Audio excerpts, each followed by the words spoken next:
Bismillahirrahmanirrahim.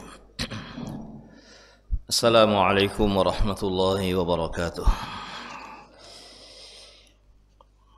Innal hamdalillah nahmaduhu wa nasta'inuhu wa nastaghfiruh wa na'udzu billah min shururi anfusina wa min sayyiati a'malina. Man yahdihillah fala mudilla lahu wa man yudlil fala hadiya lahu. Wa asyhadu an la ilaha illallah wahdahu la syarika lah wa asyhadu anna Muhammadan abduhu wa rasuluh sallallahu alaihi wa ala alihi wa ashabihi wa man tabi'ahum bi ihsan ila yaumiddin wa sallama tasliman katsira. Allahumma la ilma lana illa ma 'allamtana wa 'allimna bima yanfa'una wa zidna ilma. Allahumma inna nas'aluka ilman nafi'a wa rizqan tayyiba wa 'amalan mutaqabbala. Amma ba'd. Fa ma'asyiral muslimin wal muslimat rahimani wa rahimakumullah, kaum muslimin dan kaum muslimat yang dirahmati Allah Subhanahu wa taala. Alhamdulillah, kita panjatkan pujian kita kepada Allah Subhanahu wa taala atas kebaikan-kebaikan yang Allah karuniakan kepada kita dan kepada hamba-hambanya. Dan pada malam hari ini Allah memberikan karunia yang besar kepada kita semuanya, sehingga kita bisa berkumpul di majelis ilmu untuk kita bersama-sama menuntut ilmu, mempelajari agama Allah Subhanahu wa taala, dan juga kita niatkan untuk menunggu waktu salat Isya. Maka kita memohon kepada Allah Subhanahu wa taala, mudah-mudahan Allah Subhanahu wa taala menjadikan majelis yang kita sekarang berada di dalamnya menjadi majelis yang diberkahi oleh Allah Subhanahu wa taala. Amin. Jamaah yang dirahmati Allah Subhanahu wa taala, kita masih melanjutkan mengambil faedah dari sebuah risalah, sebuah kitab ya, dari karya dari Syekh Muhammad Ibn Abdul Wahhab rahimahullahu taala, salah seorang ulama yang hidup di abad 12, bahkan dikenal sebagai mujaddid pada abad yang ke-12, yang beliau lahir pada tahun 1115 dan beliau wafat pada tahun 1206 lil hijrah. Dalam sebuah kitab beliau yang tidak disebutkan namanya tapi dikenal dengan nama Masail Jahiliyah, atau dikenal pula dengan nama Masail allati khalafa fiha Rasulullah sallallahu alaihi wasallam ahlal jahiliyah. Itu kitab yang berisi tentang perilaku-perilaku atau perbuatan-perbuatan jahiliyah yang diringkas atau diambilkan dari Al-Quran dan As-Sunnah, yang kurang lebih di sini ada disebutkan sekitar 128 perilaku dari perilaku jahiliyah yang beliau ambil dari Al-Quran dan As-Sunnah. Dan kita masuk ke perilaku yang ke-99 ya. Dan tentunya ini semuanya dimaksudkan oleh penulis untuk dipelajari oleh kaum muslimin agar menjadi tanbih ya, agar menjadi perhatian, agar kita tidak melakukan perilaku-perilaku ini, agar kita semuanya menjauhi perilaku-perilaku ini, karena ini adalah perilaku-perilaku yang Nabi SAW diutus untuk menyelisihinya. Jadi bukan dari ajaran Nabi kita Muhammad SAW. Ya. Dan kita masuk ke perilaku yang ke-99, al-mas'alah at-tasi'ah wa tis'un. Kata beliau, penulis rahimahullahu ta'ala, 'azamatud dunya fi qulubihim, besarnya dunia di dalam hati mereka. Termasuk perilaku jahiliyah adalah bahwa dunia itu adalah sesuatu yang sangat besar bagi mereka. Artinya untuk menilai orang ini mulia atau tidak mulia itu dilihat dari dunianya. Yang punya dunia maka ini adalah orang mulia. Yang tidak punya dunia maka orang yang hina. Ini dalam pandangan orang-orang jahiliyah. Oleh karena itu ketika Allah Subhanahu wa taala memilih atau telah menetapkan Nabi kita Muhammad sallallahu alaihi wasallam sebagai utusannya, itu mereka mengatakan sebagaimana ini diberitakan oleh Allah Subhanahu wa taala dalam surat Az-Zukhruf ayat 31, qaqaulihim wa qalu laula nuzzila hadzal qur'anu ala rajulin minal qaryataini azim. Mereka orang-orang jahiliyah ketika mereka mendapatkan berita atau telah sampai kepada mereka bahwa Allah telah memilih nabinya sebagai utusannya, yaitu Nabi Muhammad SAW, mereka memandang tidak pantas Nabi Muhammad SAW sebagai seorang nabi yang diutus oleh Allah Subhanahu wa taala. Kenapa? Karena dia bukan orang kaya. Dia anak yatim yang tidak punya apa-apa. Jadi menurut pandangan mereka, mestinya kalau memang Allah mengutus utusan, ya orang yang mulia. Dan orang mulia di pandangan mereka adalah orang yang kaya. Sehingga mereka mengatakan waqalu, mereka mengatakan laula nuzzila hadzal Qur'an, mengapa tidak diturunkan Quran ini ala rajulin, kepada seorang yang berada minal qaryatain, yang berada di antara dua kota. Itu maksudnya berada di antara Makkah dan Taif. Tidak, kenapa bukan dari orang mulia yang ada di Mekah, bukan orang mulia yang ada di Taif?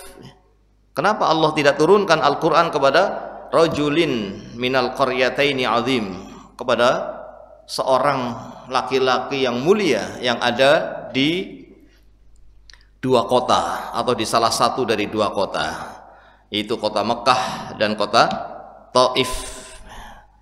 Yang dimaksud oleh mereka adalah orang kaya yang ada di kota Mekah, yaitu Al-Walid ibn Al-Mughirah atau yang lainnya, misalnya Habib ibn Amr As-Saqafi misalnya.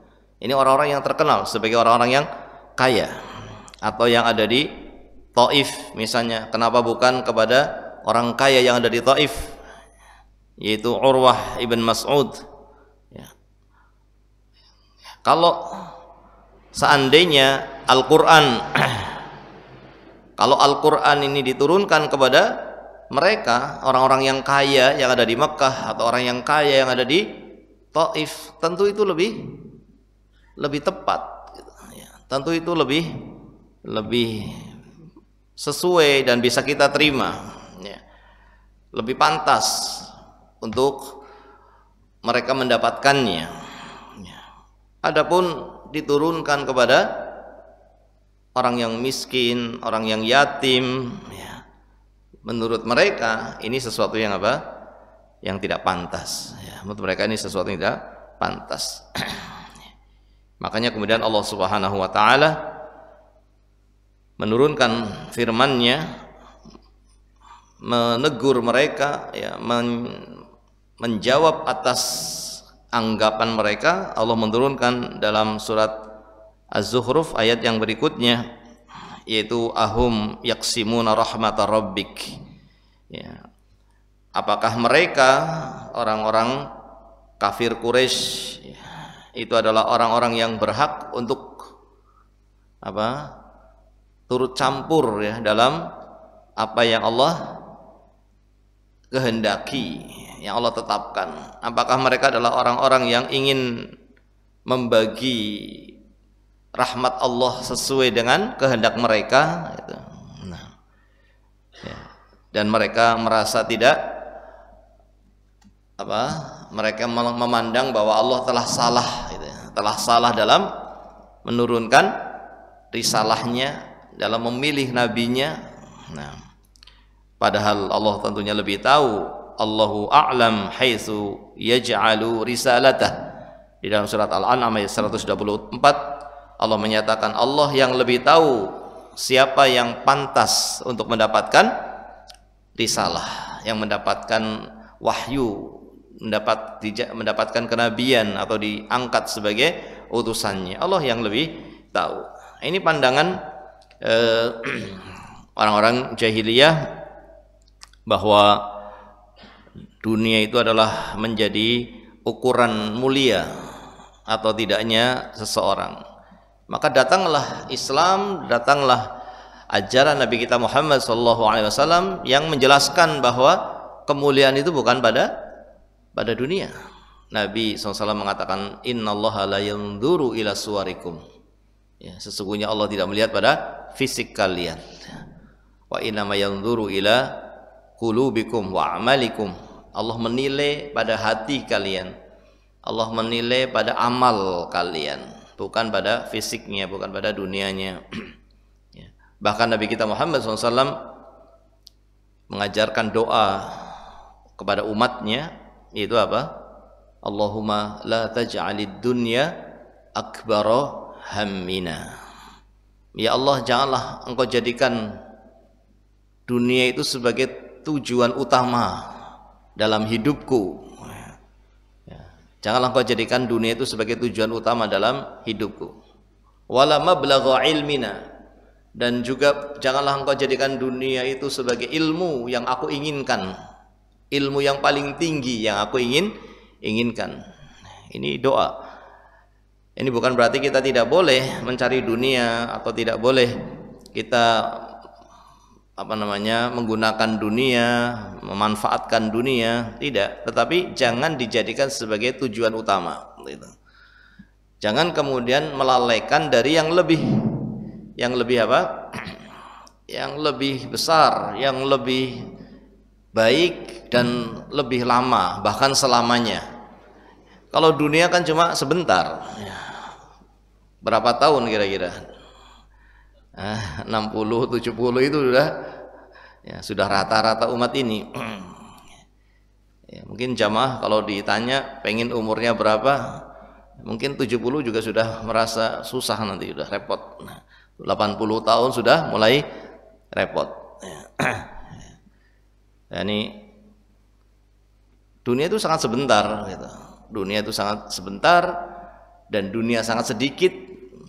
Ya, dibanding dengan akhirat, digambarkan bahwasanya dunia itu bahwasanya tempat cambuk ya, tempat cambuk yang ada di surga itu khairun minad dunya wa ma fiha, lebih baik daripada dunia dan yang seisinya. Ini tempat cambuknya yang tidak digunakan, yang hanya untuk tempat saja. Bagaimana dengan permadaninya, bagaimana dengan istananya, bagaimana dengan buah-buahannya dan seterusnya. Ya, kalau tempat cambuknya saja lebih baik daripada dunia dan seisinya. Dan kemudian akhirat itu tinggal berada di surga itu adalah tinggal yang selamanya. Sebagaimana disebutkan dalam sebuah hadis, Allah akan mengatakan kepada penduduk surga, sebagaimana juga akan mengatakan penduduk neraka, setelah ditetapkan menjadi penduduk surga dan menjadi penduduk neraka, ya, setelah tidak ada lagi yang harus dikeluarkan dari api neraka, kemudian Allah mengatakan kepada penduduk surga, ya ahlal jannah khuludun bila maut, wahai ahlu surga, tinggallah selamanya engkau di dalamnya dan tidak akan ada kematian. Dan sebaliknya Allah katakan kepada ahlu neraka juga demikian, ya ahlan nar khuludun bila maut, wahai penghuni neraka, tinggallah kalian selamanya dan tidak akan ada kematian selamanya.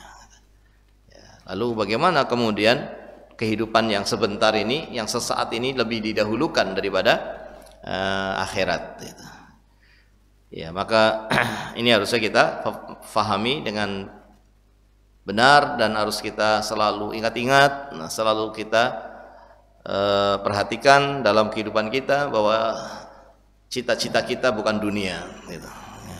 Cita-cita kita adalah surganya Allah Subhanahu wa ta'ala. Cita-cita kita adalah mendapatkan ampunan Allah, mendapatkan ridhonya Allah dalam kehidupan yang sesungguhnya nanti. Yang disebutkan oleh para ulama bahwa manusia itu melewati 5 marhalah. Ada 5 marahil. Marhalah yang pertama marhalatul adam, marhalah tidak ada. Ini kehidupan yang dilalui oleh manusia pertama adalah kehidupan ketika manusia belum ada. Yaitu bukan kehidupan ya, tapi itu asalnya tidak ada begitu.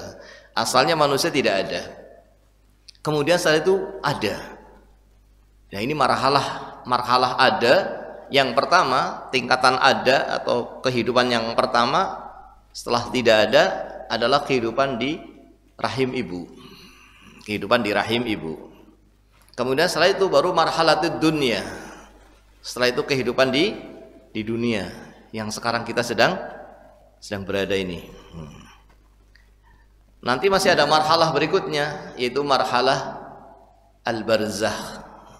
Kehidupan di alam barzakh. Yang itu sudah akhirat tapi baru di awal akhirat, menunggu sampai datangnya hari kiamat kubro, kiamat besar.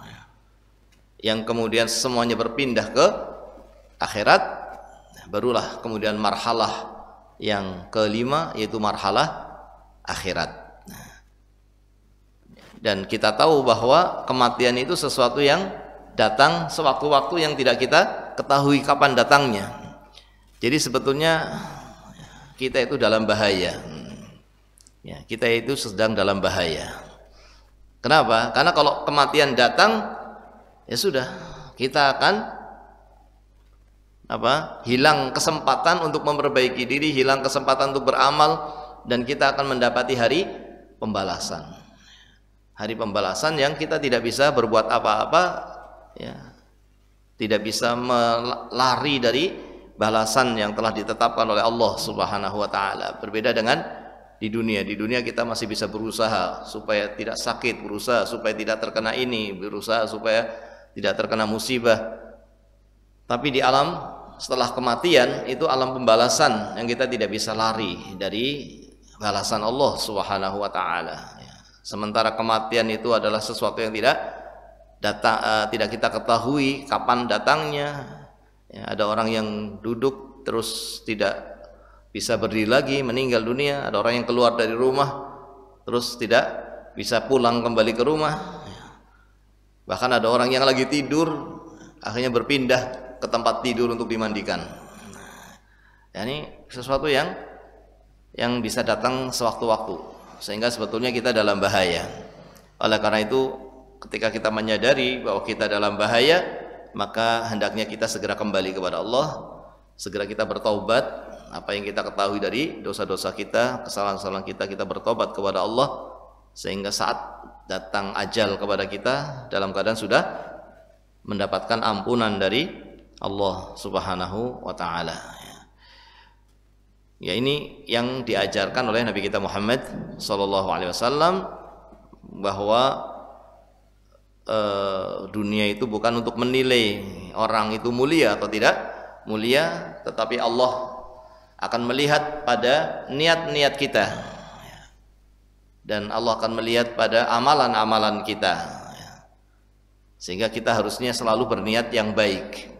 Karena niat yang baik meskipun tidak jadi dijalankan, itu ditulis sebagai orang yang melakukan kebaikan. Meskipun baru niat saja, nggak bisa menjalankannya atau tidak tercapai niat tadi, tapi ditulis sebagai orang yang melakukan kebaikan dengan sempurna. Apalagi kalau jadi melakukannya. Apalagi kalau jadi melakukannya. Maka ditulisnya tentu bukan hanya satu, Tapi setiap kebaikan ditulis menjadi minimal 10 kebaikan sampai 700 sampai berlipat-lipat. Dan niat-niat yang jelek kalau kita batalkan karena Allah, ya, niat-niat atau keinginan-keinginan yang jelek jika kita batalkan karena Allah, maka akan ditulis pada catatan amalan kita sebagai orang yang melakukan kebaikan. Sehingga ketika kita bertobat dari niat jelek kita atau keinginan-keinginan kita batalkan karena takut dari siksa Allah, maka akan ditulis sebagai orang yang melakukan kebaikan dengan sempurna. Ya, ini masalah yang ke-99. Kemudian masalah yang ke-100 ini juga masih terkait ya dengan masalah yang ke-99. Yaitu berkata muallif rahimahullahu taala, al-mas'alatu al-mi'ah. Masalah yang ke-100 adalah at-tahakkumu 'ala Allah kama fil ayatis sabiqah, ya. Yaitu tahakkum atas Allah sebagaimana yang disebutkan pada ayat sebelumnya. Jadi ayat sebelumnya ini yaitu surat Az-Zukhruf ayat 31 menunjukkan dua akhlak jahiliyah. Akhlak yang pertama adalah tadi besarnya dunia di dalam hati mereka, sehingga mereka mengatakan kalaulah Allah itu memang ingin, kalaulah memang kalaulah memang Al-Quran itu datangnya dari Allah, wahyu itu datangnya dari Allah, tentu akan diturunkan kepada orang-orang kaya, karena bagi mereka orang yang kaya itulah yang mulia, gitu. Menunjukkan tentang besarnya dunia di dalam hati mereka sebagai ukuran kemuliaan seseorang. Dan pada ayat ini pula ada perilaku yang lainnya dari perilaku jahiliyah, yaitu yang disebutkan dalam masalah yang ke-100, yaitu at-tahakkum 'ala Allah. At-tahakkum itu apa ya? Ya, turut campur gitu. Turut campur dalam haknya Allah. Turut campur atau mengkritik, ya, keputusan Allah, ketetapan Allah Subhanahu wa taala. Yaitu menyatakan bahwa Allah itu tidak tepat gitu. Allah tidak tepat. Ini apa namanya itu? Menyampaikan pendapat kepada Allah untuk menyatakan bahwa engkau ya Allah tidak tepat. Engkau tidak tepat di sini dalam menetapkan siapa yang menjadi rasul. Engkau tidak tepat. Nah, ini berarti ya ikut ngatur gitu, ingin mengatur ketetapan Allah Subhanahu wa taala. Ini sifat jahiliyah. Sifat jahiliyah. Dalilnya sama dengan yang tadi, yaitu mereka mengatakan wa qalu laula nuzzila hadzal qur'anu ala rajulin minal qaryataini 'azim. Mengapa diturunkannya Al-Quran ini tidak kepada orang yang kaya, yang mulia di antara kami? Yang mulia itu yang kaya di antara kami. Maka di sini engkau ya Allah tidak tepat dalam memilih rasulnya, gitu. Ini namanya tahakkum ala Allah. Ya. Jadi mereka secara tidak langsung menganggap bahwa Allah tidak ngerti siapa yang, tidak mengetahui siapa yang pantas untuk menjadi rasul di antara manusia. Secara tidak langsung seperti itu mereka menganggap Allah tidak tahu bahwa yang tepat, yang mendatangkan kemaslahatan, yang akan menjadi sebab datangnya kemaslahatan adalah diberikannya kepada orang yang mulia, yaitu orang yang kaya di antara kami. Ini juga sama dengan ayat yang lainnya, ketika mereka mengkritik Allah, turut campur dalam ketetapan Allah tentang diturunkannya Al-Quran itu, kenapa tidak sekali gitu, sekaligus? Kenapa enggak sekaligus? Kenapa turunnya berapa tahun? 23 ya. Berapa? 13 tahun di Mekah, kemudian 10 tahun di Madinah. Kenapa jadi 23? Kenapa tidak langsung sebagaimana yang diturunkan kepada nabi-nabi sebelum Nabi Muhammad SAW, yang memang diturunkan sekaligus? Kenapa ini tidak langsung? Mereka mengatakan laula nuzzila alaihi al-Qur'anu jumlatan wahidah dalam surat Al-Furqan. Ini sama. Ini perilaku jahiliyah juga yang menunjukkan hal ini, yaitu kenapa diturunkannya Al-Qur'an kok tidak satu kali turun gitu, semuanya jadi satu? Kenapa harus bertahap? Ini mereka mengkritisi Allah Subhanahu wa taala. Ya. Maka ya ini tentunya masuk urusan yang bukan urusan mereka. Masuk urusan yang bukan urusan mereka, apalagi ini urusan Allah Subhanahu wa taala. Bahkan dalam agama kita itu jangankan urusan Allah, urusan orang lain pun kita jangan ikut masuk. Kalau tidak diperlukan, kalau tidak ada kepentingannya, dia boleh masuk. Bahkan termasuk min husni islamil mar'i tarkuhu ma la ya'nih.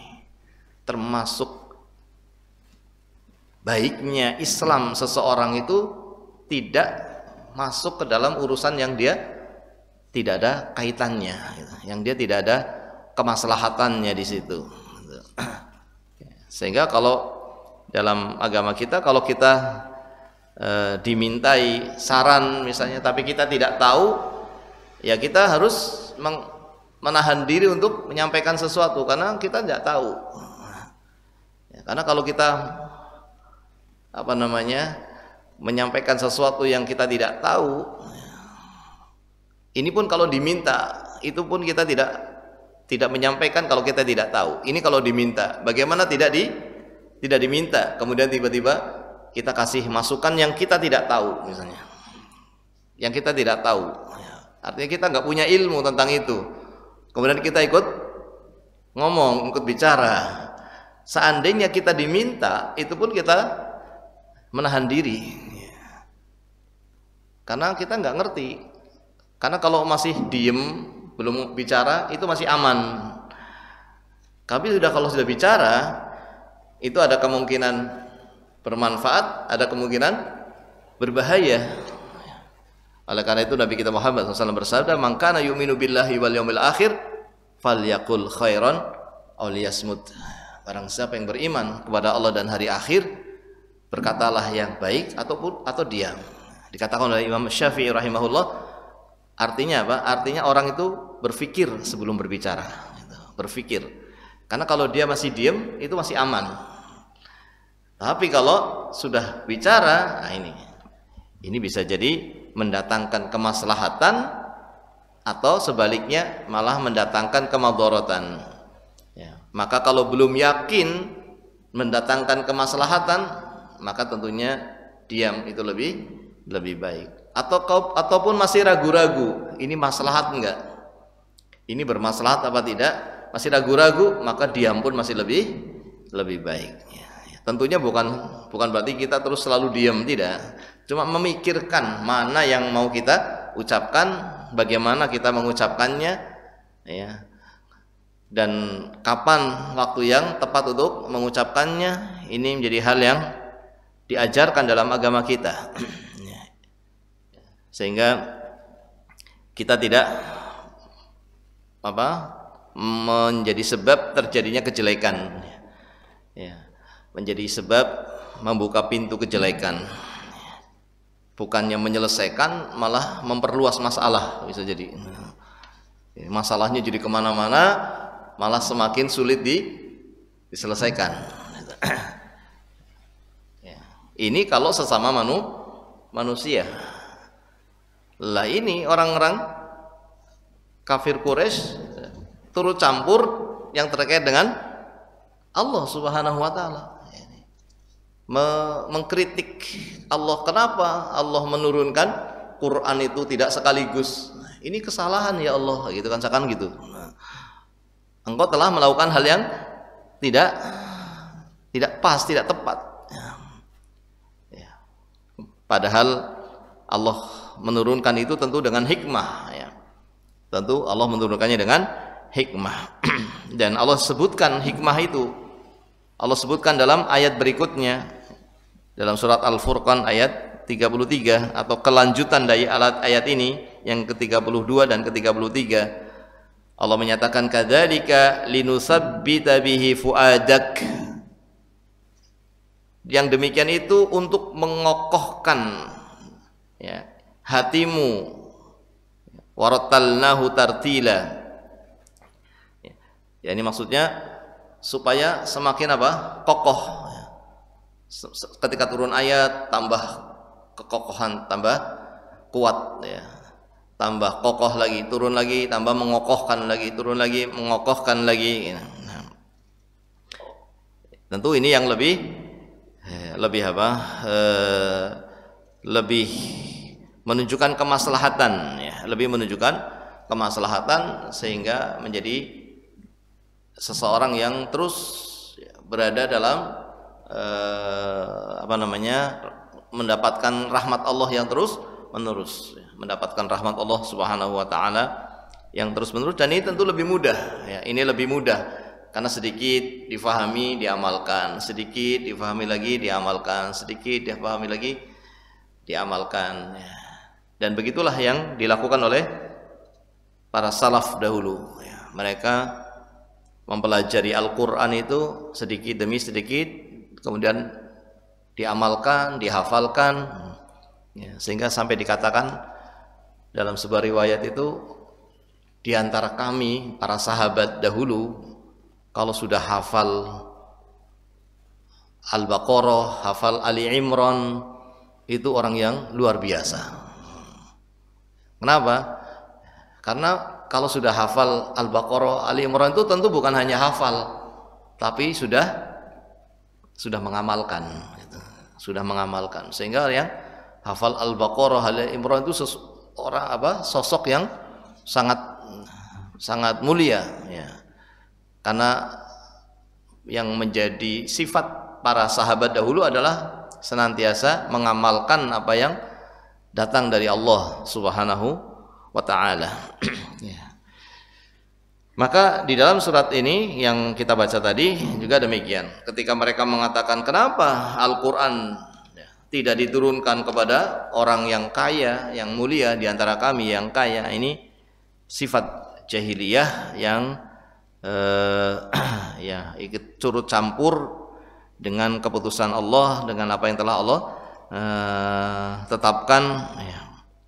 Sebagaimana juga mereka masuk turut campur dalam keputusan Allah, dalam ketetapan Allah yang menurunkan Al-Qur'an tidak sekaligus seluruhnya, tetapi bertahap sesuai dengan peristiwa-peristiwa, sesuai dengan hikmah yang Allah kehendaki, yang kemudian disebutkan oleh Allah bahwa ini untuk mengokohkan hati Nabi Muhammad SAW dan juga untuk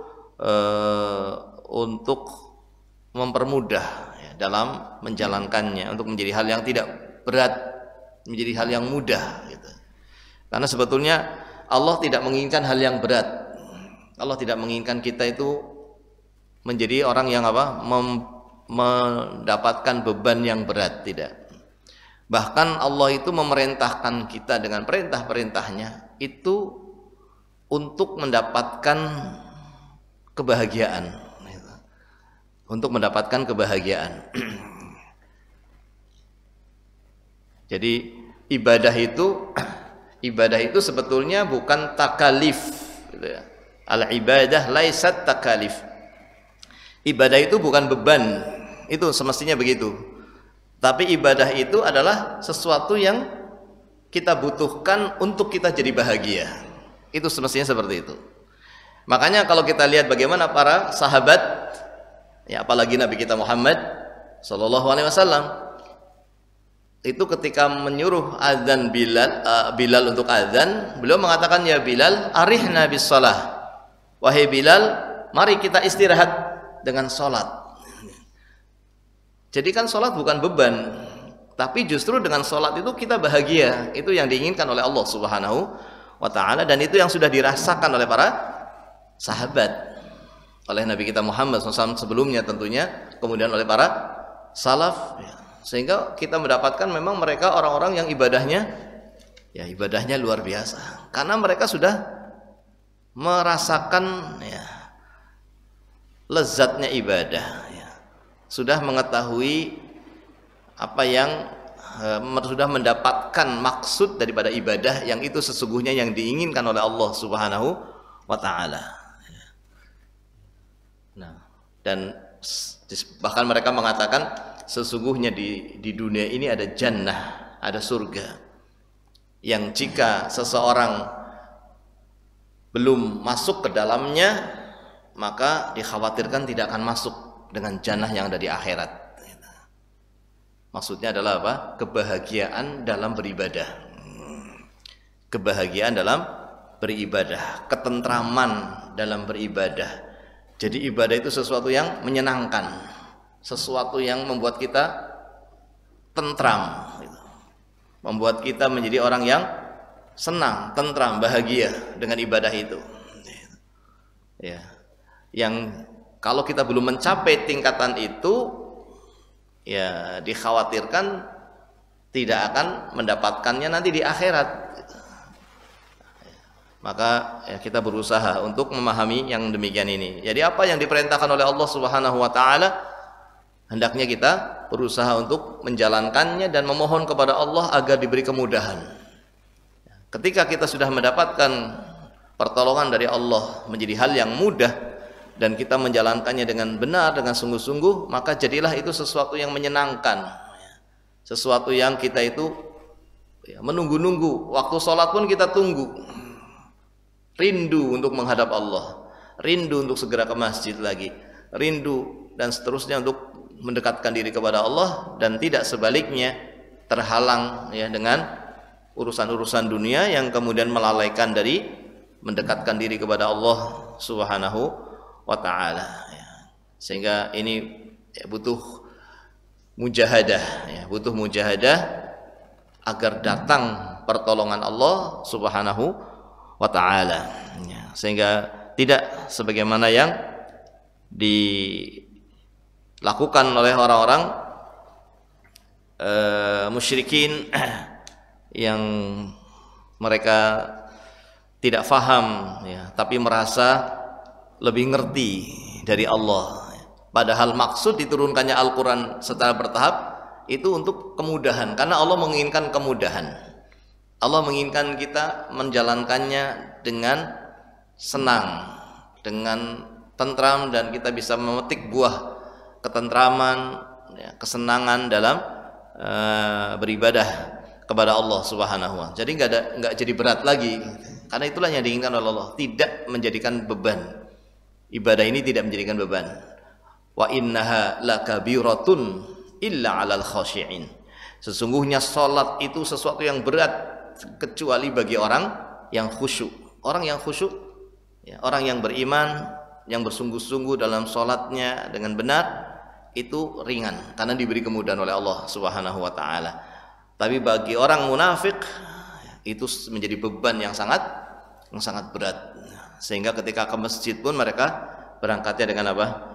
Dengan malas, berangkatnya dengan berat, tidak sebagaimana yang dirasakan oleh orang-orang yang khusyuk dalam sholatnya, orang-orang yang betul-betul memahami maksud dari ibadah, bahwa Allah dengan hikmahnya tidak ingin memberatkan kita dengan beban-beban syariat, tetapi justru itu untuk kebaikan kita, itu untuk kebahagiaan kita, akan merasakan surga di dunia sebelum merasakan nanti surga di akhirat, gitu. Ya, dan karena ini termasuk perilaku jahiliyah, maka sangat mungkin sifat ini pun ada pada sebagian kaum muslimin, sangat mungkin. akan mengkritisi Allah Subhanahu wa taala. Kenapa sih kok begini perintahnya? Kenapa tidak begini saja? Kenapa syariatnya begini? Kenapa tidak begini saja?